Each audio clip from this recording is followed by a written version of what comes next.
Hi, ഏവർക്കും spoken English ക്ലാസ്സിലേക്ക് സ്വാഗതം.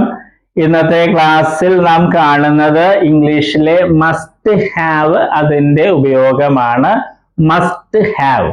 മുൻ ക്ലാസ്സുകളിൽ ഏതാനും ഉപയോഗങ്ങൾ നമ്മൾ കണ്ടു. വുഡ് ഹാവ് കണ്ടു, ഷുഡ് ഹാവ് കണ്ടു, കുഡ് ഹാവ് കണ്ടു. ഇന്ന് കാണുന്നത് മസ്റ്റ് ഹാവ്.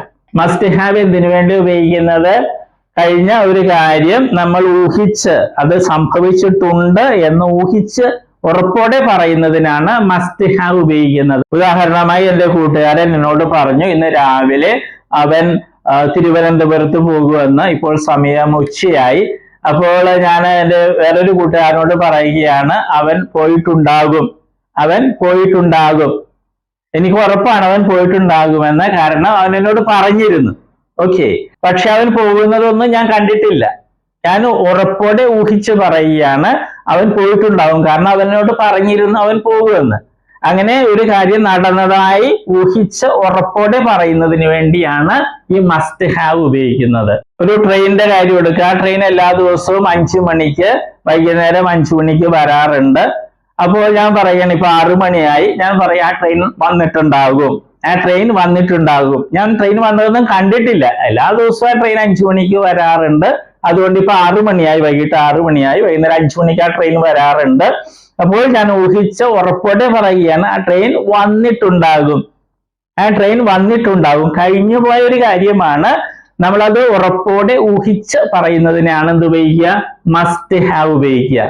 ഇവിടെ ഒരു കാര്യം ശ്രദ്ധിക്കുക. ഇവിടെ വിൽ ഹാവ് എന്ന് എഴുതിയിട്ടുണ്ട്. വിൽ ഹാവ് ഇത് നമ്മൾ നേരത്തെ പഠിച്ചതാണ്. ഫ്യൂച്ചർ പെർഫെക്റ്റ് ടെൻസ് എന്നും പറഞ്ഞ് പഠിച്ചതാണ്.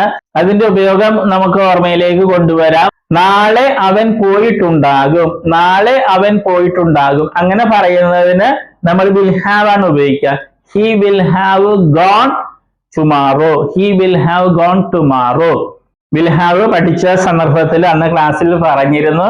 നമ്മൾ മലയാളത്തിൽ പറയുന്ന നാളെ അവൻ പോയിട്ടുണ്ടാകും, അത് വേറെ അർത്ഥത്തിൽ നമ്മൾ മലയാളത്തിൽ പറയാറുണ്ട്. അതാണ് ഇവിടെ നമ്മൾ കാണുന്നത്.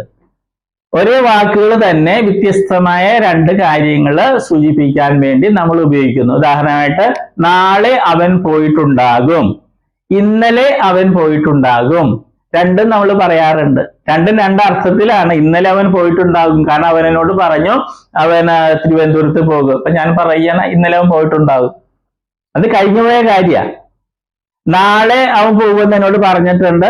അപ്പോൾ നാളെ ഒരു 5 മണിയോടെ അവൻ പോയിട്ടുണ്ടാകും. നാളെ പോയിട്ടുണ്ടാകും. അത് സംഭവിക്കാനിരിക്കുന്ന കാര്യമാണ്. സംഭവിച്ച കാര്യം പാസ്റ്റും, നടക്കാനിരിക്കുന്ന കാര്യം ഫ്യൂച്ചറും പറയുന്നതിന് ഒരേ വാക്കുകൾ മലയാളത്തിൽ നമ്മൾ ഉപയോഗിക്കാറുണ്ട്.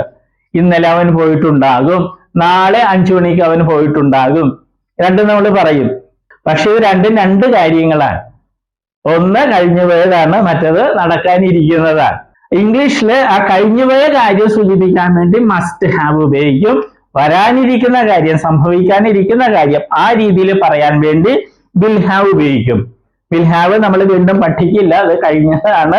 ഇവിടെ മസ്റ്റ് ഹാവുമായിട്ട് ബന്ധപ്പെടുത്തി പറയാൻ വേണ്ടിയാണ് ഞാൻ അവിടെ എഴുതിയിട്ടുള്ളത്. ഇതിന്റെ അർത്ഥം നമ്മൾ മനസ്സിലാക്കണം. ഓക്കെ, ഈ വാചകം ഉണ്ടാക്കുന്നത് പോലെ തന്നെയാണ് സബ്ജക്റ്റ്. അതിലൂടെ മസ്റ്റ് ഹാവ് ഉപയോഗിക്കും. മസ്റ്റ് ഹാവിന്റെ കൂടെ എപ്പോഴും വെർബിന്റെ ക്രിയയുടെ പാസ്റ്റ് പാർട്ടിസിപ്പിൾ ഫോം ആണ് വയ്ക്കുക. ഒരു വാചകം നോക്കാം. I must have written. ഞാൻ എഴുതിയിട്ടുണ്ടാകും. നമ്മൾ മലയാളത്തിൽ ഇത് വേറെ രീതിയിലും പറയും. ഞാൻ എഴുതിയിട്ടുണ്ടാകണം. കഴിഞ്ഞുപോയ കാര്യമോ? ഇന്നലെ ഞാൻ അത് എഴുതിയിട്ടുണ്ടാകും. ഓക്കെ, നാളെ ഞാൻ അത് എഴുതിയിട്ടുണ്ടാകും, അങ്ങനെയും നമ്മൾ പറയും. നാളെ ഞാൻ എഴുതിയിട്ടുണ്ടാകും, അങ്ങനെയും നമ്മൾ മലയാളത്തിൽ പറയും. പക്ഷെ അങ്ങനെ പറയുമ്പോൾ വിൽ ഹാവ് ആണ് ഉപയോഗിക്കേണ്ടത്. ഓക്കെ, മസ്റ്റ് ഹാവ് അല്ല. മസ്റ്റ് ഹാവ് കഴിഞ്ഞു പോയൊരു കാര്യം പറയുന്നതിനാണ് മസ്റ്റ് ഹാവ് റിട്ടേൺ. ഇന്നലെ അവൻ വന്നിട്ടുണ്ടാകും. ഈ must have come yesterday. Okay, നാളെ 5 മണിക്ക് അവൻ വന്നിട്ടുണ്ടാകും. അവൻ വന്നിട്ടില്ല, വരാനിരിക്കുന്നതേ ഉള്ളൂ. അതെങ്ങനെ പറയും? ഈ must have come at 5 o'clock tomorrow എന്ന് പറഞ്ഞാൽ തെറ്റാണ്.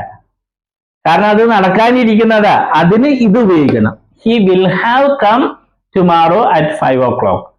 He will have come. Okay, ഈ മസ്റ്റ് ഹാവും വിൽ ഹാവും തമ്മിലുള്ള വ്യത്യാസം നമ്മൾ അറിഞ്ഞിരിക്കണം. കാരണം മലയാളത്തിൽ ഒരേ വാക്കുകൾ തന്നെ നമ്മൾ ഉപയോഗിക്കുന്നത്, കഴിഞ്ഞ കാര്യം പറയാനും വരാനിരിക്കുന്ന കാര്യം പറയാനും. പിന്നെ ഇതുകൂടിയുണ്ട്, എഴുതിയിട്ടുണ്ടാകണം, വന്നിട്ടുണ്ടാകണം എന്നും നമ്മൾ പറയും. അങ്ങനെ പറയുമ്പോൾ കുറെ കൂടി വ്യക്തമാണ്. മറ്റൊന്നുകൂടി ഓർക്കുക, മുൻപ് ഇതുപോലെ ഒരെണ്ണം കണ്ടിരുന്നു. അവനിവിടെ ഉണ്ട്, സാന്നിധ്യം, ഹി ഈസ് ഹിയർ. അവനൊരു വീടുണ്ട്, അത് പൊസഷനാണ്, ഉടമസ്ഥത. ഹി ഹാസ് എ ഹൗസ്, അങ്ങനെ പറയുക. ഹി ഈസ് ഹിയർ, അവനിവിടെ ഉണ്ട്. ഹി ഹാസ് എ ഹൗസ്, അവനൊരു വീടുണ്ട്. പക്ഷെ മലയാളത്തില് രണ്ടിനും ഉണ്ടെന്നാ പറയുക. ഈ കാര്യം അന്ന് ഈസിന്റെ ഉപയോഗം കണ്ടപ്പോൾ പഠിച്ചിട്ടുള്ളതാണ്. അതുപോലെ തന്നെ ഒരു പ്രശ്നമാണ് ഇവിടെയും. ഇത് നമ്മുടെ മലയാളത്തിന്റെ ഒരു പ്രത്യേകതയാണ്. വ്യത്യസ്തമായ രണ്ട് കാര്യങ്ങൾ സൂചിപ്പിക്കാൻ വേണ്ടി ഒരേ വാക്കുകൾ ഉപയോഗിക്കുന്നു. ഓക്കെ, ഒന്ന് കഴിഞ്ഞു പോയതാണ്. മസ്റ്റ് ഹാവ് ഉപയോഗിക്കുമ്പോൾ സംഭവിച്ചു കഴിഞ്ഞതാ. വിൽ ഹാവ് ഉപയോഗിക്കുമ്പോൾ വരാനിരിക്കുന്നത്, സംഭവിക്കാൻ ഇരിക്കുന്നതാണ്. ആ വ്യത്യാസം മനസ്സിലാക്കുകയാണെങ്കിൽ വളരെ എളുപ്പമായിരിക്കും. യു വെച്ച് ആദ്യം നോക്കാം. അപ്പോൾ ഇതിന്റെ അർത്ഥം കുറെ കൂടി വ്യക്തമാകും. യു മസ്റ്റ് ഹാവ് റിട്ടൺ, നീ എഴുതിയിട്ടുണ്ടാകും, അല്ലെങ്കിൽ നീ എഴുതിയിട്ടുണ്ടാകണം. ഇത് കഴിഞ്ഞു പോയത് ഞാൻ ഊഹിച്ചു പറയാം. നീ അത് എഴുതിയിട്ടുണ്ടാകും ഞാൻ പറയുക. യു മസ്റ്റ് ഹാവ് ഗോൺ, നീ പോയിട്ടുണ്ടാകും. You must have gone there yesterday, ഇന്നലെ നീ അവിടെ പോയിട്ടുണ്ടാകും, അല്ലെങ്കിൽ ഇന്നലെ നീ അവിടെ പോയിട്ടുണ്ടാകണം. അത് കഴിഞ്ഞുപോയ കാര്യം ഊഹിച്ച് നമ്മൾ പറയുകയാണ്. അതിനാണ് മസ്റ്റ് ഹാവ് ഉപയോഗിക്കുക. ഇങ്ങനെ വാചകം പറയുമ്പോൾ അതിന്റെ അർത്ഥം മനസ്സിലാവും. യു മസ്റ്റ് ഹാവ് കം, നീ ഇന്നലെ വന്നിട്ടുണ്ടാകണം. You must have come yesterday. Yesterday you must have come, ഇന്നലെ നീ വന്നിട്ടുണ്ടാകണം. ഞാൻ കണ്ടിട്ടില്ല, ഞാൻ ഊഹിച്ചു പറയുകയാണ്. ഇന്നലെ നീ വന്നിട്ടുണ്ടാകും. You must have come yesterday. Okay. You must have slept, നീ ഉറങ്ങിയിട്ടുണ്ടാകും. നിന്റെ മുഖം കണ്ടാൽ അറിയാം, ആകെ ഇങ്ങനെ വല്ലാതിരിക്കുന്നു. ഇവൻ ഉറങ്ങുന്നത് ഞാൻ കണ്ടിട്ടില്ല, ഞാൻ ഊഹിച്ചു പറയുകയാണ്. യു മസ്റ്റ് ഹാവ് സ്ലെപ്റ്റ്, നീ ഉറങ്ങിയിട്ടുണ്ടാകും. അതുകൊണ്ടാണ് മുഖമൊക്കെ ഇങ്ങനെ വീർത്തിരിക്കുന്നത്. നാളെ നീ ഉറങ്ങിയിട്ടുണ്ടാകും എന്ന് പറയുമ്പോൾ you will have slept tomorrow, അതേ പറയാവൂ.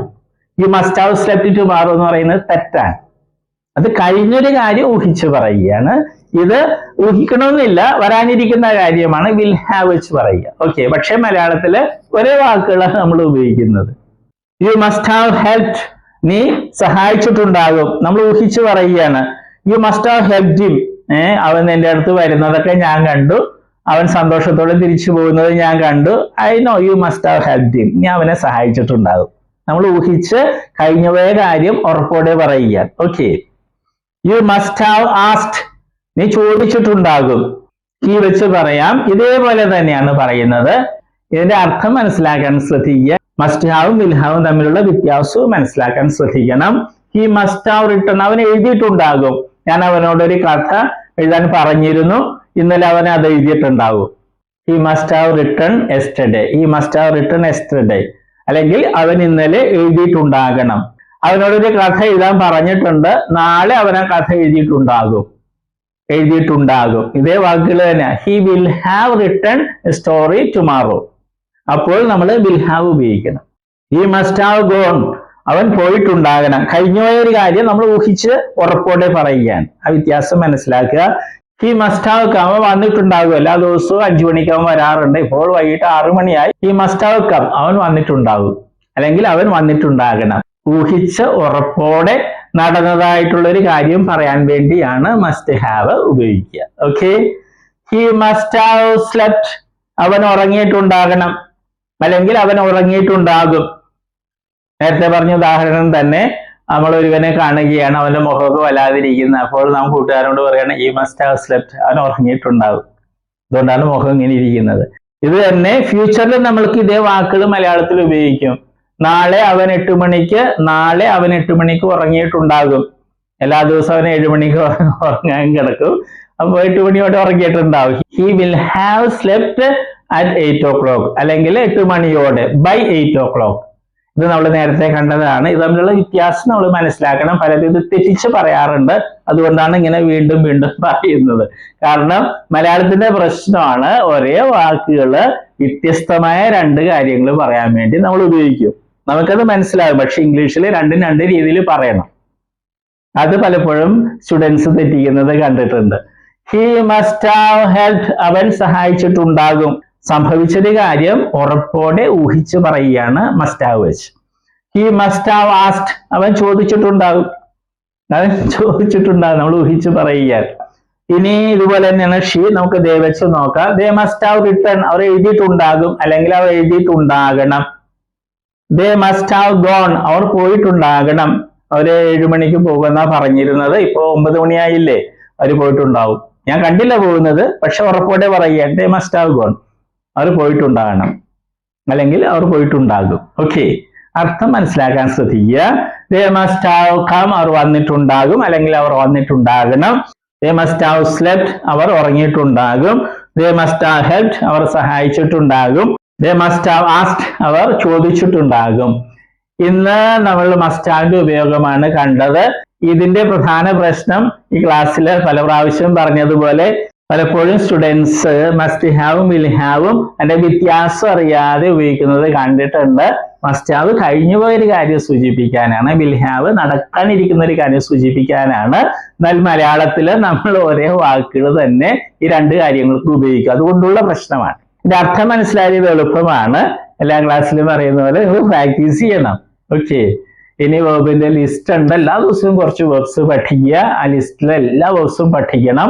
അതോടൊപ്പം മറ്റ് ക്രിയകളെ വെർബ്സും പഠിക്കണം. പുതിയ വാക്കുകൾ അർത്ഥം പഠിക്കണം, ഉച്ചാരണം പഠിക്കണം. നല്ല ഒഴുക്കോടെ ആത്മവിശ്വാസത്തോടെ ഇംഗ്ലീഷ് പറയാൻ കഴിയും. Okay, all the best. നമ്മൾ വെർബുകളാണ് കാണുന്നത്. വെർബ്സ് എന്ന് പറയുന്നത് ക്രിയകൾ അല്ലെ, വരിക, പോവുക എന്നൊക്കെ പറയുന്നതാണ് വെർബ് അല്ലെ ക്രിയകള്. അപ്പൊ വെർബിന് അല്ലെ ക്രിയക്ക് ധാരാളം രൂപങ്ങളുണ്ട്. ഉദാഹരണമായിട്ട് മലയാളത്തിൽ എഴുതുക എന്ന ക്രിയ അല്ലെങ്കിൽ വെർബ് എടുക്കുക, അങ്ങനെ ഒത്തിരി രൂപങ്ങൾ. എഴുതുക, എഴുതും, എഴുതുകയാണ്, എഴുതിയിട്ടുണ്ടായിരുന്നു, എഴുതുവാൻ, എഴുതുമായിരുന്നു, എഴുതണമായിരുന്നു, അങ്ങനെയൊക്കെ ധാരാളം രൂപങ്ങൾ മലയാളത്തിലുണ്ട്. അതുപോലെ ഇംഗ്ലീഷിലുണ്ട് ധാരാളം ഫോംസ്, രൂപങ്ങളുണ്ട്.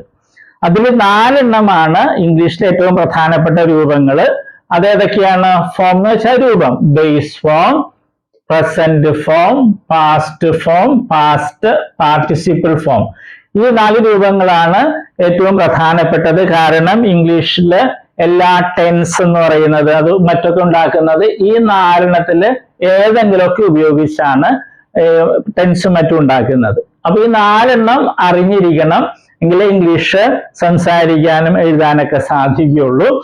അപ്പൊ നമ്മൾ ഉദാഹരണമായിട്ട് ബേസ് ഫോം അല്ലേ, ഉദാഹരണമായിട്ട് റൈറ്റ് എന്ന വെർബ് എടുക്കുന്നു. അതിന്റെ അർത്ഥം എന്താണ്? എഴുതുക. പ്രസന്റ് ഫോമില് റൈറ്റ് ഉണ്ട്, റൈറ്റ്സും ഉണ്ട്. ഇത് പ്ലൂറൽ ആണ്, ഇത് സിംഗുലർ ആണ്. ഇതിന്റെ അർത്ഥം എന്താണ്? എഴുതാറുണ്ട് അല്ലെങ്കിൽ എഴുതുന്നു. ഇത് 2 അർത്ഥം മലയാളത്തില്. പല കുട്ടികളും പ്രസന്റ് ഫോമിൽ ചോദിക്കുമ്പോൾ അവര് എഴുതുക എന്ന് പറയും. അത് തെറ്റാണ്. ഈ പ്രസന്റ് ഫോമില് റൈറ്റിന്റെ അർത്ഥം എഴുതാറുണ്ട് എന്നുള്ളതാണ്. എഴുതുക എന്നുള്ളത് ബേസ് ഫോമാണ്. ഇത് ഒത്തിരി പേര് തെറ്റായിട്ട് സ്കൂളിൽ പഠിച്ചിട്ടുണ്ട്. പാസ്റ്റ് ഫോമില് അതിന്റെ അർത്ഥം എന്താണ്? വാക്ക് എന്താണ്? റോട്ട്. അതിന്റെ അർത്ഥം എഴുതി എന്നുള്ളതാണ്. പിന്നെ പാസ്റ്റ് പാർട്ടിസിപ്പിൾ ഫോം ഉണ്ട്, അതിന്റെ റൈറ്റിൻ്റെത് റിട്ടൺ എന്നുള്ളതാണ് ആ ഫോം. അതിന് പല അർത്ഥങ്ങളുണ്ട്, മാറി മാറി വരും.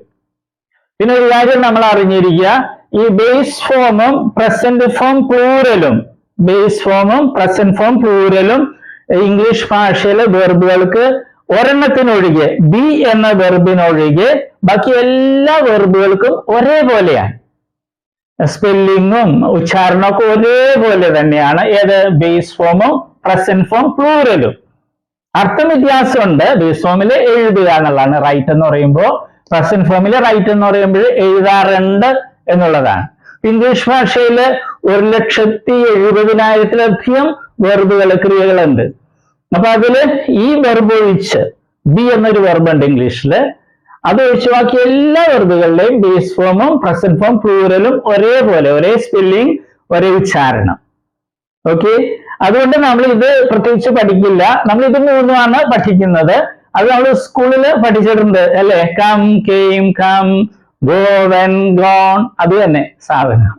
പിന്നെ നേരെ ഒരു കാര്യവും കൂടി, ഇംഗ്ലീഷിൽ നേരത്തെ പറഞ്ഞു 1,70,70,000 വെർബ്സ് ഉണ്ട്. അതിൽ ഭൂരിഭാഗം വെർബുകളുടെയും ഈ പാസ്റ്റ് ഫോമും പാസ്റ്റ് പാർട്ടിസിപ്പിൾ ഫോമും ഉണ്ടാക്കുന്നത് ഈ പ്രസന്റ് ഫോമിന്റെ കൂടെ ഡി അല്ലെങ്കിൽ ഇ ഡി എന്ന് കൂട്ടിച്ചേർത്താണ്. ഒരിക്കൽ കൂടി പറയട്ടെ, ഇംഗ്ലീഷ് ഭാഷയിലെ ഒട്ടുമിക്ക വെർബുകളുടെയും പാസ്റ്റ് ഫോമും പാസ്റ്റ് പാർട്ടിസിപ്പിൾ ഫോമും ഉണ്ടാക്കുന്നത് ഡി അല്ലെങ്കിൽ ഇ ഡി എന്ന് പ്രസന്റ് ഫോമിന്റെ ഈ പ്ലൂറലിനോടുകൂടെ കൂട്ടിച്ചേർത്താൻ. അല്ലാതെ കുറെ വേർബ്സ് ഉണ്ട്. അപ്പൊ പക്ഷെ അതാണ് നമുക്ക് ഇവിടെ ഒത്തിരി ഉപയോഗിക്കുന്നത്. അതിലൊരു ഒരെണ്ണമാണ് ഇത്, റൈറ്റ്, റോട്ട്, റിട്ടൺ. ഇത് മൂന്ന് രീതിയാണ്. റൈറ്റ്, ഇത് വേറെ രീതി, റോട്ട്, ഇത് റിട്ടൺ. ഓക്കെ, അപ്പൊ നമ്മളിത് മൂന്നും പഠിക്കുള്ളൂ. നേരത്തെ പറഞ്ഞതുപോലെ ഇത് പ്രത്യേകിച്ച് പഠിക്കേണ്ട കാര്യമില്ല, ബേസ് അർത്ഥം അറിഞ്ഞിരുന്നാൽ മതി. ഓക്കെ, ഇപ്പൊ കമ്മിന്റെ അർത്ഥം എന്ന് പറഞ്ഞാൽ വരിക. ബേസ് ഫോമിൽ കം എന്ന് പറഞ്ഞാൽ വരിക എന്നായിരിക്കും. പ്രസന്റ് ഫോമിൽ വരാറുണ്ട് എന്നായിരിക്കും അർത്ഥം. ഉച്ചാരണവും സ്പെല്ലിങ്ങും ഒന്ന് തന്നെ ആയിരിക്കും. അപ്പൊ നമ്മളിത് മൂന്ന് സ്കൂളിൽ നമ്മൾ പഠിച്ചിട്ടുണ്ട്.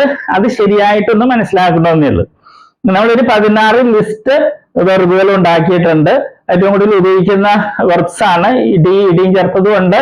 പിന്നെ ഈ പ്രത്യേകതയുള്ള വെർബ്സും ഉണ്ട്. അത് നമ്മൾ പഠിക്കണം.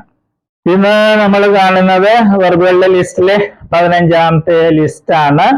വെർബുകളിലെ ഫോംസിലെ 4 ഫോംസ് ആണ് ഏറ്റവും പ്രധാനപ്പെട്ടത്. Base form, present form, past form, past participle form. കാരണം ഇവ ഉപയോഗിച്ചാണ് ഇംഗ്ലീഷിലെ ടെൻസുകളും മറ്റൊക്കെ ഉണ്ടാക്കുന്നത്. അപ്പൊ ഈ 4 ഫോം അറിയാതെ നമുക്ക് ഇംഗ്ലീഷ് നന്നായിട്ട് കറക്റ്റ് ആയിട്ട് സംസാരിക്കാനോ എഴുതാനോ സാധിക്കില്ല. മറ്റൊന്നുള്ളത് ബേസ് ഫോമും പ്രസന്റ് ഫോം പ്ലൂറലും ഒരേപോലെയാണ് ഇംഗ്ലീഷിൽ, ഒരു വെർബ് ബി ഒഴിച്ച്. നമ്മൾ നേരത്തെ കണ്ടു. എന്നാൽ അർത്ഥം വ്യത്യാസമുണ്ട്. മറ്റൊന്ന് പ്രസന്റ് ഫോമിന് പ്ലൂറലും ഉണ്ട്, സിംഗുലറും ഉണ്ട്. സാധാരണ എസ് എന്ന് കൂട്ടിച്ചേർക്കുമ്പോഴാണ് സിംഗുലർ ആകുന്നത്. ആ ലിസ്റ്റിൽ ആദ്യം കാണുക, പ്രസന്റ് ഫോമിൽ ആദ്യം കാണുന്നത് പ്ലൂറലാണ്, രണ്ടാമത്തേതാണ് സിംഗുലർ. അർത്ഥം ഒന്ന് തന്നെയാണ്. അപ്പൊ നമ്മൾ 3 ഫോമേ പഠിക്കുള്ളൂ: present form, past form, past participle form. തുടങ്ങാം. Lie, lay, lain, see, saw, seen, speak, spoke, spoken, steal, stole, stolen, wear, wore, worn, write, wrote, written. ഈ വെർബുകളുടെ പ്രത്യേകത എന്താണ്? ഇത് മൂന്ന് രീതിയിലാണ് അല്ലെ. പ്രസന്റ് ഫോമും പാസ്റ്റ് ഫോമും പാസ്റ്റ് പാർട്ടിസിപ്പൽ ഫോമും വെവ്വേറെ രീതിയിലാണ്. ഇനി അടുത്തുള്ള ഇനിയുള്ള വെർബ്സ് ഒക്കെ നമ്മൾ പാസ്റ്റ് ഫോമും പാസ്റ്റ് പാർട്ടിസിപ്പൽ ഫോമും ഉണ്ടാക്കുന്നത് പ്രസന്റ് ഫോം പ്ലൂറലിന്റെ കൂടെ ഡി എന്നോ ഇ ഡി എന്നോ കൂട്ടിച്ചേർത്താണ്. ഓക്കെ, നമുക്ക് കാണാം. afford, afforded, afforded, annoy, annoyed, annoyed, attach, attached, attached, alert, alerted, alerted, upload, uploaded, uploaded, attend, attended, attended, cow, cowed, cowed, cause, caused, caused, check, checked, checked, cuff, cuffed, cuffed, dare, dared, dared, depend, depended, depended, expand, expanded, expanded, fade, faded, faded, fetch, fetched, fetched, float, floated, floated, fix, fixed, fixed, guard, guarded, guarded, identify, identified, identified, interrupt, interrupted, interrupted, introduce, introduced, introduced, knit, knit, knit. അത് knitted, knitted എന്നും കൂടിയുണ്ട്, അത് പ്രത്യേകം ശ്രദ്ധിക്കുക. multiply, multiplied, multiplied. ഈ വെർബുകളൊക്കെ ഇംഗ്ലീഷിൽ ഏറ്റവും കൂടുതൽ ഉപയോഗിക്കുന്ന വെർബുകൾ ലിസ്റ്റിൽപ്പെട്ടതാണ്. അത് പ്രത്യേകം ശ്രദ്ധിക്കണം. പിന്നെ ചിലതിലൊക്കെ സിംഗുലർ ആകുമ്പോൾ വെറുതെ എസ് ആയിരിക്കില്ല, സ്പെല്ലിങ്ങിലൊക്കെ ചിലപ്പോൾ വ്യത്യാസം വന്നിട്ടുണ്ടാവും. അപ്പൊ എഴുതുമ്പോൾ കറക്റ്റ് ആയിട്ട് എഴുതാൻ അത് പ്രത്യേകം ശ്രദ്ധിക്കണം. അല്ലെ പാസ്റ്റും പാസ്റ്റ് പാർട്ടിസിപ്പിളിലൊക്കെ ചിലപ്പോൾ അക്ഷരങ്ങൾ ഇരട്ടിച്ചിട്ടുണ്ടാവും, അതും പ്രത്യേകം ശ്രദ്ധിക്കണം. Okay, all the best.